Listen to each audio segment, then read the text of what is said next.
Je vous pose une double question aujourd'hui. Est-ce que Dieu a révélé sa pensée aux écrivains de la Bible et est-ce qu'il communique avec nous à travers ce livre, même dans les temps modernes? Écoutez bien la réponse que Dieu nous donne à l'émission À travers la Bible.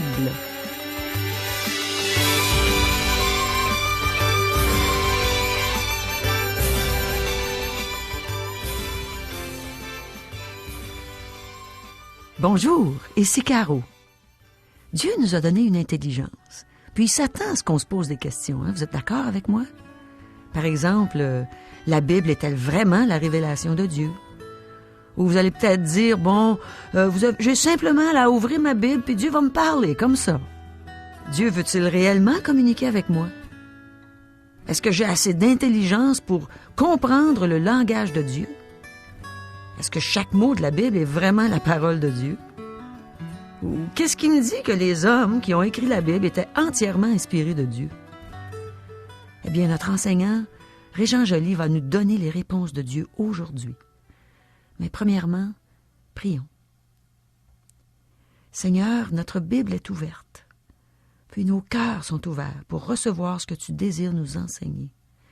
Alors donne-nous les réponses à nos questions aujourd'hui. On veut mieux te connaître, mon Dieu. Parle-nous. Amen. À toi, Régent. Merci beaucoup, Caro. Aujourd'hui, nous revenons avec notre programme de parcourir la Bible en 5 ans. Nous faisons une grande introduction au sujet du livre des livres, la Bible. Oui, prenons quelques émissions afin de donner des directives concernant cette étude de la parole de Dieu. Il faut que nous sachions comment étudier les Écritures. Et jusqu'à date, nous regardons la Bible elle-même avant d'entrer dans le processus de cette formidable et merveilleuse étude de la Bible. Nous croyons que c'est essentiel. Et j'espère que vous aussi, vous voyez l'importance de nous préparer à aborder, à étudier, à lire, à méditer le livre des livres, une parole, inspiration de la source même de la vie, Dieu. Alors, c'est un livre unique. Je le redis. Aucun livre ne peut s'y comparer de plusieurs manières, mais principalement de cette manière, c'est-à-dire un livre qui possède 2 auteurs. Vous allez dire, je me répète, mais il faut préciser. Alors, c'est un livre qui a été écrit par Dieu, donc il y a un côté divin, et c'est un livre qui a été écrit par l'être humain, donc un côté également humain.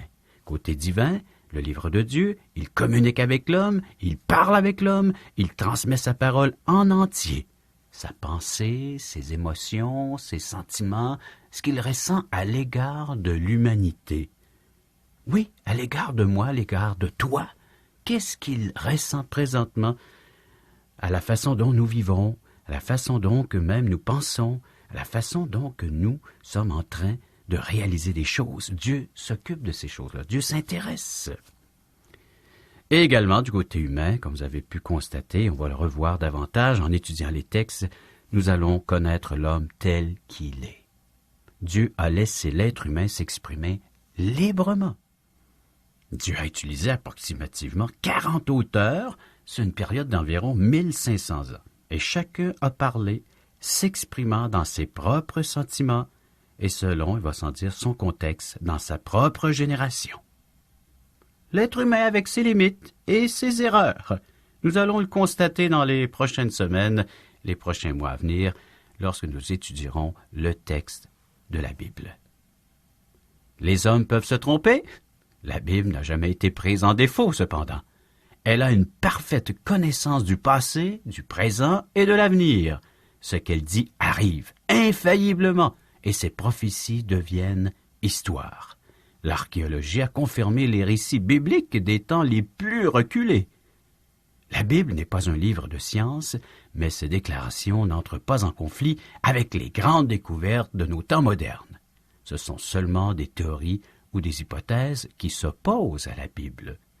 La Bible porte l'empreinte de celui qui l'a inspirée, car c'est poussé par le Saint-Esprit que des hommes ont parlé de la part de Dieu. Dieu a soufflé, a dicté ces paroles que nous pouvons lire, méditer et étudier. Ces paroles qui sont et qui composent la Bible. Vous savez que la Bible Biblia ou mini-bibliothèque est un livre au sens littéral du terme. Les textes sacrés se composent d'ouvrages différents et de longueurs très variables. Mais l'ensemble forme un tout, très harmonieux, cohérent. Chaque texte traite de son propre sujet. Les premières pages de la Bible concordent de façon surprenante avec les dernières. De la Genèse à l'Apocalypse, les thèmes amorcés au début et qui parcourent tout au long de ces pages, on trouve leur accomplissement à la fin, dans le dernier livre appelé Apocalypse. Donc, dès la première page, Dieu s'annonce comme celui qui est de toute éternité. Nous lisons les premiers mots de la Bible, c'est Dieu créa. Le rocher des siècles, qui agit toujours de manière rationnelle. Alors donc, de la Genèse et de ces 66 ouvrages de livres de textes sacrés jusqu'à l'Apocalypse, on y présente la personne de Dieu telle qu'elle est. Et la personne de l'être humain tel qu'il est également. Après la création, 2e chapitre de la Genèse, on relate l'histoire qui suit cette humanité, cette création de ce premier homme et de cette première femme, Adam et Ève, ce premier couple, et qui se révèle progressivement dans leur vie de tous les jours et dans leur génération, dans leur postérité, jusqu'à aujourd'hui. Dieu créa l'homme et la femme, et aujourd'hui, ce plan divin est encore là. Dans notre société moderne, Dieu veut prendre soin de celui qu'il a créé, de ceux et celles maintenant qui sont de cette postérité de la race humaine. Toi et moi, Dieu s'intéresse à toi et à moi d'une façon très personnelle. Nous sommes de sa création. Et toi qui lis régulièrement le journal, tu te préoccupes de ce qui se passe au quotidien autour de toi, dans ta petite ville, dans ta région, dans ton pays, ainsi de suite, et même ce petit globe de la Terre, hein? Maintenant qu'on peut rejoindre d'un bout à l'autre via Internet, ainsi de suite, c'est le grand village, tout le monde se connaît. Eh bien, Dieu connaît toutes choses, sait toutes choses en rapport avec ta vie. Et quand l'homme est allé sur la Lune, il n'a rien découvert que Dieu ne savait déjà quand il nous a donné sa parole. Vous savez, mes amis, j'ai pas l'impression que l'homme a découvert grand-chose là-haut non plus. En passant, c'est un voyage pas mal dispendieux juste pour rapporter un sac de roches. Je serais consentant d'aller dans le désert pour rapporter un voyage de roches afin de les vendre à un coût bien moins élevé que ça, et je pense qu'elles sont pas mal semblables, puisque c'est le même Dieu qui a créé cet univers dans lequel nous vivons aujourd'hui. Tu aimes découvrir des merveilles? Tu aimes faire des grandes trouvailles? Je t'encourage. Nous allons le faire ensemble en étudiant la parole de Dieu. Nous allons découvrir non pas seulement des grands mystères de la vie, mais nous allons découvrir l'auteur même de la vie, Dieu. Et il nous a laissé un écrit très important, la Bible. Tel que je vous l'ai déjà mentionné, les auteurs de la Bible, inspirés par Dieu, ont écrit exactement ce que Dieu voulait qu'ils écrivent. Voilà pourquoi nous avons la garantie que la Bible est la révélation de Dieu. Et l'illumination également, ce qui signifie que l'Esprit de Dieu est lui-même l'enseignant, et non pas ce pauvre prédicateur, qu'il soit à Québec, à Montréal ou ailleurs dans la province de Québec. Si l'Esprit de Dieu ne nous communique pas le message, je ne peux pas, moi non plus, vous le communiquer. Je ne peux pas le faire, mais l'Esprit de Dieu peut le faire. Lui, il veut nous enseigner. Lui, il veut nous manifester la personne de Dieu. Et puisqu'il a écrit la Bible, et que nous vous la donnons, et que nous la découvrons ensemble, il peut donc communiquer avec nous. Voilà le prodige de la parole de Dieu. Voilà la gloire de la parole de Dieu, mes amis. Quand vous ouvrez la Bible, vous laissez Dieu vous parler. Un jour, j'ai eu cette histoire, je vous la raconte. J'étais dans un rassemblement où que la parole de Dieu est enseignée, elle est prêchée, elle est proclamée avec force, vigueur, comme elle doit l'être. Et il y avait une personne assise à mes côtés dans ce banc et qui me dit « J'ai jamais entendu Dieu me parler. » Alors je lui dis, après cette réunion, tu viendras à mon bureau. Et on s'assoit tous les deux à mon bureau, et là je lui ouvre la Bible. Et je lui demande de lire un texte, tout simplement. N'importe où, n'importe quelle page, de lire un texte. Et il s'exécute, il fait la lecture d'un texte, de la parole de Dieu. Et je lui dis, maintenant, Dieu t'a parlé. Chaque fois que nous allons ouvrir la Bible, nous allons permettre à Dieu de nous parler. Et Dieu a parlé. 2500 fois nous voyons dans la Bible « Ainsi a dit le Seigneur ». Le Seigneur ne voulait pas que vous compreniez de travers le fait qu'il avait parlé. Et vous remarquerez que dans le premier chapitre de l'Épître aux Hébreux, c'est un livre du Nouveau Testament, il est très clair que Dieu a parlé. Mais permettez-moi de vous le lire. Après avoir autrefois à plusieurs reprises et de plusieurs manières parlé à nos pères par les prophètes, Dieu, dans ces derniers temps, dans les temps où nous sommes, nous a parlé par le Fils. Il l'a établi héritier de toutes choses. Par lui, il a aussi créé l'univers. Remarquez ici, premièrement, la révélation. Là où vous trouvez deux personnes dotées d'un degré raisonnable d'intelligence, ayant les mêmes sentiments et désirs, et qui sont plus ou moins attirés l'un à l'autre, vous remarquerez qu'elles communiquent ensemble. Dieu et l'être humain. Dieu parle encore dans cette génération, là où nous nous trouvons, par ce saint livre, la Bible, une révélation de Dieu. Des personnes aux mêmes tendances, qui sont séparées l'un de l'autre, prennent plaisir à communiquer ensemble. Et Dieu a un plaisir, j'allais dire un plaisir fou, à nous communiquer, à nous révéler la personne qu'il est. On appelle ça de la communication. Hein? Elles se réjouissent de recevoir la communication l'un de l'autre, comme on fait présentement. Je te communique un enseignement, je te partage des choses qui sont là à mon cœur. Et on appelle ça de la communication. Et tu vas pouvoir répondre également, soit par écrit, par courriel, nous faire la demande de ce que nous offrons tout à fait gratuitement à la fin de l'émission. Tu vas pouvoir communiquer avec nous. Tout un échange. Alors donc, les amis s'écrivent, les amis qui sont là et qui s'échangent des lettres, que ce soit un mari qui écrit à sa femme, ou un garçon et les filles, ainsi de suite, aux études, ils s'écrivent d'une ville à une autre, écrivent à leurs parents pour leur demander de l'argent, bien souvent. Et de temps à autre, une lettre parfumée d'une fille à un garçon, et ensuite le garçon qui retourne une lettre à la fille. Tout cela s'appelle la communication. C'est l'expression du cœur. Et c'est ce que Dieu fait à travers la Bible. Il nous communique son cœur, ses sentiments à l'égard de chacun d'entre nous. Maintenant, en me basant sur tout cela, j'aimerais vous poser une question que je crois à la fois raisonnable et intelligente. N'est-ce pas raisonnable de conclure que Dieu a communiqué avec ses créatures, qu'il a donné un certain degré d'intelligence et qu'il a créé à sa ressemblance? Si nous n'avions pas de révélation de Dieu, nous pourrions simplement attendre maintenant et il nous parlerait parce que nous pourrions nous attendre à ce que Dieu nous parle. Dieu existant, créant l'être humain, il veut entrer en communication avec lui.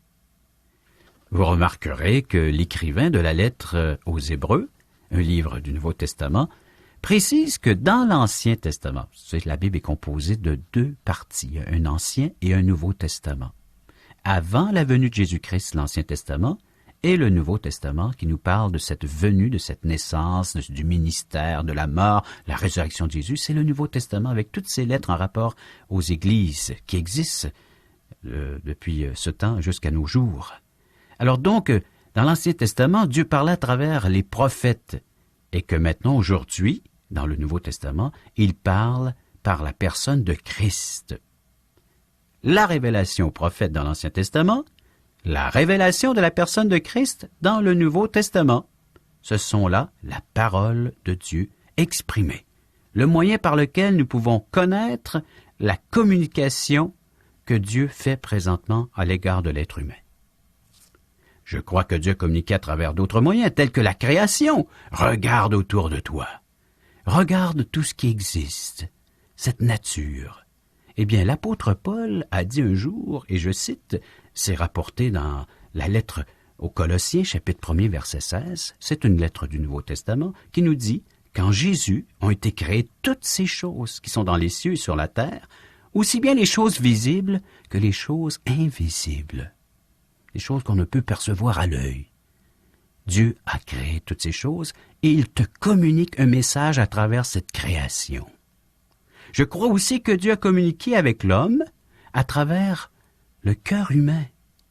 Je ne veux pas dire à travers des visions ou des choses semblables, mais je crois qu'aujourd'hui, Dieu communique son message à travers les expériences que nous avons de la vie.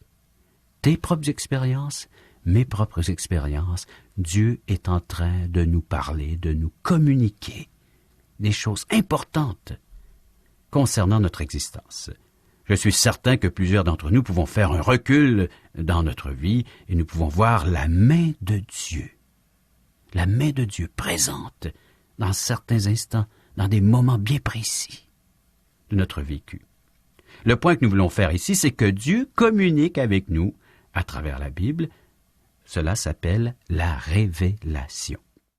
Eh bien, je crois que la Bible est la parole de Dieu, et si je me base sur ce que certains professeurs ont dit en théologie, je ne serai pas considéré comme étant intelligent selon eux. J'explique. Souvent, ces gens se vantent d'être humbles et me demandent quelle sorte d'humilité on peut appeler cela. Ils disent que ceux qui ne sont pas d'accord avec eux sont fous et qu'ils sont les seuls à être intelligents. Ben voilà une position très dangereuse à prendre de la part de quiconque. Mais ce qui est intéressant, c'est qu'il y a des gens très intelligents qui ont cru en la Bible et qu'il y en a qui ne sont pas si intelligents et qui ont créé des hérésies qui méritent la condamnation et qui sont même une malédiction pour notre monde d'aujourd'hui et qui tourmente notre société. Mais permettez-moi de vous citer la déclaration du docteur Gray. Il dit que la philosophie d'Aristote était l'apprentissage des scolastiques et qu'elle cloîtrait la Bible.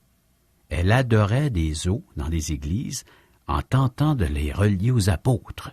Ah oui, disant que voilà, dans ces tombeaux est la poussière et les ossements des apôtres. Et le plus sombre des siècles a été le 10e, mais au 20e siècle, la philosophie d'Aristote, à travers Darwin et d'autres, adore aussi les os et les squelettes. Les universités et les musées en sont remplis, en tentant de les relier, cette fois, aux singes et non plus aux apôtres. Il y a plusieurs années, il y avait un grand professeur du séminaire de Princeton qui était reconnu comme ayant la plus grande intelligence de tout homme en Amérique. Son nom? B.B. Warfield. Aimeriez-vous savoir ce qu'il a dit concernant la parole de Dieu, la Bible? Eh bien, il a dit que la Bible est la parole de Dieu de telle manière que peu importe ce qu'elle dit, Dieu le dit. Ah ben ça, j'aime ça, mon ami. Et toi? L'évêque Hadley a dit « Il y a plus de sens dans chaque mot de l'Écriture sainte que nous ne pourrons jamais soutirer. » Et je crois personnellement en ce qui est reconnu comme étant l'inspiration verbale plénière de l'Écriture. Cela signifie que nous croyons que la Bible est une déclaration autoritaire dont chaque parole est la parole de Dieu qui s'adresse à nous et qui est pour nous en ce jour dans lequel nous vivons. Puis-je vous dire qu'il est très important pour nous de le voir aujourd'hui de cette façon. Les paroles sont inspirées. Un souffle de Dieu. Dieu nous communique. Et croyez-moi, ce sont les mots des Écritures qui sont inspirés.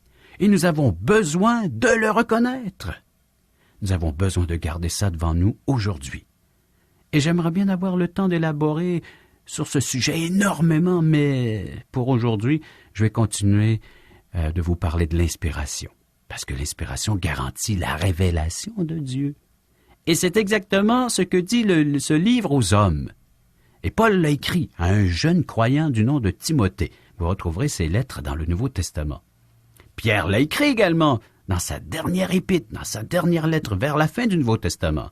Et la dernière épître aussi, ou la dernière lettre de Paul dans Timothée, dans 2 Timothée, c'est la deuxième lettre qu'il écrit à ce jeune croyant, qui ont quelque chose à dire de très défini concernant la Bible. Et je cite, « Et voici ce qu'ils ont déclaré, ces apôtres, ces serviteurs de Dieu. Toute écriture est inspirée de Dieu et utile pour enseigner, pour convaincre, pour corriger, pour instruire dans la justice, afin que l'homme de Dieu, et là l'homme retrouve, l'autorité suprême retrouve son Créateur, cette communication, afin que l'homme soit relié à Dieu, que l'homme de Dieu soit accompli et propre à toute bonne œuvre. » Ceci se trouve dans la deuxième lettre de Paul à Timothée, chapitre 3, et les versets 16 et 17. Toute écriture donnée par inspiration, le mot inspiration signifie soufflé par Dieu. À travers ces hommes, Dieu a dit exactement ce qu'il voulait dire. Il n'a rien à ajouter. C'est exprimé par l'apôtre Pierre lui-même dans sa deuxième lettre, dans la deuxième lettre de Pierre, chapitre 1er, verset 21, et je cite. « Ce n'est pas par une volonté d'homme qu'une prophétie a jamais été apportée, mais c'est poussé par le Saint-Esprit que des hommes ont parlé de la part de Dieu. » Il est très important de voir que ces hommes étaient poussés, transportés par le Saint-Esprit de Dieu. Et le Seigneur Jésus lui-même, le Maître des Maîtres, le Seigneur des Seigneurs, a dit « Il est écrit » à maintes fois. Ces paroles nous sont rapportées par les évangélistes. Il est écrit, c'est ce que dit la parole de Dieu, et ces hommes transmettent ce que Dieu a à dire. C'est un livre parfaitement humain, mais c'est absolument un livre de Dieu. Résumons. Il n'est pas plus humain du fait qu'il est un livre de Dieu, il n'est pas moins un livre de Dieu du fait qu'il est un livre humain. Dieu a utilisé des écrivains humains sans détruire leur libre arbitre, leur expression et leur style. Ils n'étaient pas des plumes fontaines que Dieu tournait à l'envers pour écrire. Ils expriment leurs pensées. Les évangiles, dans la parole de Dieu, présentent la parole vivante de Dieu. Et c'est donc un rendez-vous dans les semaines suivantes, parce que nous allons découvrir ce que Dieu a à nous dire. Le Seigneur a encore beaucoup de vérité à faire jaillir de sa sainte parole. Et nous allons l'étudier, chapitre par chapitre, verset par verset, et de demander à Dieu qu'il nous parle, qu'il intervienne dans ma vie et dans ta vie, que nous puissions entrer en communication avec Dieu par la révélation de la Sainte Parole. Que Dieu puisse le faire, que Dieu puisse avoir cette liberté de le faire dans ma vie et dans ta vie, qu'il puisse se révéler, se manifester lorsque nous aborderons les Saintes Écritures et que nous recevrons le souffle de l'Esprit de Dieu, cette inspiration divine. Merci beaucoup, Régent. Wow! Dieu nous a donné une intelligence qui est capable de capter tout ce qu'il désire nous révéler. C'est extraordinaire. Dieu a parlé à des hommes il y a des milliers d'années, puis il continue à me parler aujourd'hui à travers ce qu'il leur a révélé. Je ne sais pas ce que tu en penses, toi, mais pour ma part, je suis réellement reconnaissante que Dieu ait pensé à moi quand il a révélé sa parole. La parole de Dieu est pleine de richesses pour moi. Elle est pleine de richesses pour toi aussi. Par exemple, Dieu a inspiré Salomon dans le but de nous donner de la sagesse dans tous les aspects de notre vie. Aujourd'hui, on peut avoir la même sagesse que Salomon avait dans ce temps-là, aujourd'hui, parce que Dieu lui a mis à cœur d'écrire toute la sagesse qu'il avait à lui communiquer. Je regarde par exemple le Proverbe 4 au verset 5. Il dit « Acquiert la sagesse, acquiert l'intelligence, n'oublie pas les paroles de ma bouche et ne t'en détourne pas. » Et je pensais à ça l'autre jour, puis j'ai dit, oui, c'est important que j'apprenne par cœur aussi des versets de Bible, pour pas les oublier, pour pouvoir les appliquer, pour pouvoir les méditer, puis les appliquer dans ma vie. Et ça m'aide beaucoup Parce que plus loin, il dit aussi à Salomon encore, il dit « Mon fils, sois attentif à mes paroles, prête l'oreille à mes discours, qu'ils ne s'éloignent pas de tes yeux, garde-les dans le fond de ton cœur. » Alors je sais que je peux pas passer à côté. Je dois ouvrir la Bible à chaque jour, la lire, la méditer, même l'apprendre par cœur, pour qu'à un moment donné, je sais pas, je peux être en détresse. Je suis dans mon auto et j'ai de la peine ou je suis inquiète de quelque chose et pouf, la parole de Dieu me revient parce que je l'ai apprise. Je peux me rappeler, par exemple, lorsque Dieu dit dans Ésaïe 41:10, « Ne crains rien, car je suis avec toi. Ne promène pas des regards inquiets, car je suis ton Dieu. Je te fortifie, je viens à ton secours. Je te soutiens de ma droite triomphante. » Je peux me rappeler que Dieu vient à mon secours, que j'ai juste à lui demander. Et il dit, demandez, vous recevrez, puis il vient à mon secours. Alors la parole de Dieu est merveilleuse et je remercie Dieu de l'avoir révélée à plusieurs prophètes dans l'Ancien Testament, de l'avoir révélée aux apôtres dans le Nouveau Testament, pour que moi, aujourd'hui, des milliers d'années plus tard, je puisse en bénéficier. Merci Seigneur. Comme mon cœur est reconnaissant. Et toi, qu'est-ce que tu en penses? Est-ce que tu l'ouvres à chaque jour, ta Bible? Est-ce que tu cherches à la sonder, à comprendre ce que Dieu veut te révéler, ce qu'il veut révéler à ton cœur? Il veut te faire du bien. Ouvre la Bible, lis-la, laisse Dieu t'instruire. C'est tellement bon. C'est tellement bon de communiquer avec Dieu et de le laisser communiquer avec nous. Hein, on a la prière pour lui parler, on a sa parole pour l'écouter, pour écouter le beau langage de Dieu, ce langage qui a touché mon cœur il y a 25 ans, qui j'espère a touché le tien aujourd'hui. Aussi, Régent nous partageait tantôt dans 2 Timothée au chapitre 3, c'est intéressant, il dit « Toute écriture est inspirée de Dieu et utile pour enseigner, pour convaincre, pour corriger, pour instruire dans la justice. » Et combien de fois Dieu m'a enseigné par sa parole. Il m'a enseigné tout ce que j'avais besoin de connaître pour ma vie, pour les décisions à prendre, pour me consoler aussi.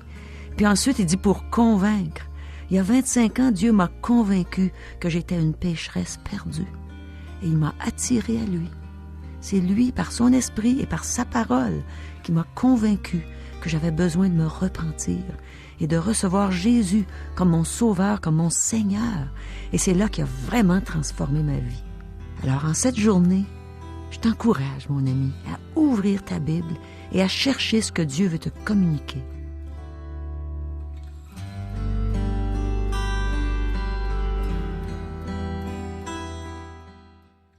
Vous avez des commentaires? Des questions? Vous aimeriez savoir ce que la Bible a à dire sur tel ou tel sujet?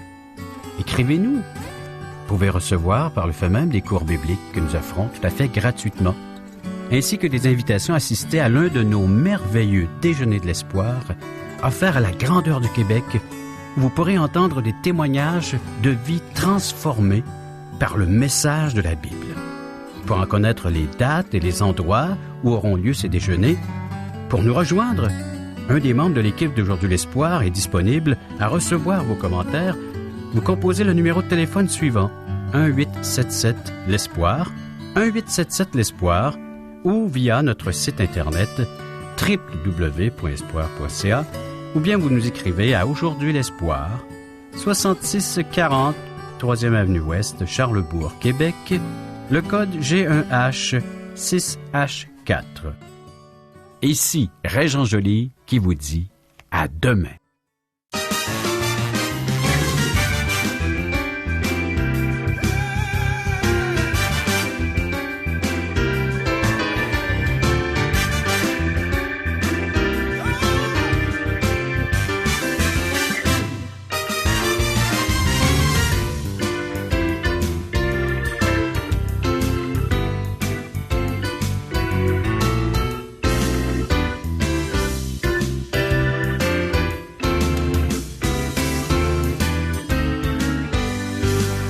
Cette émission vous a été présentée par Radio Espoir.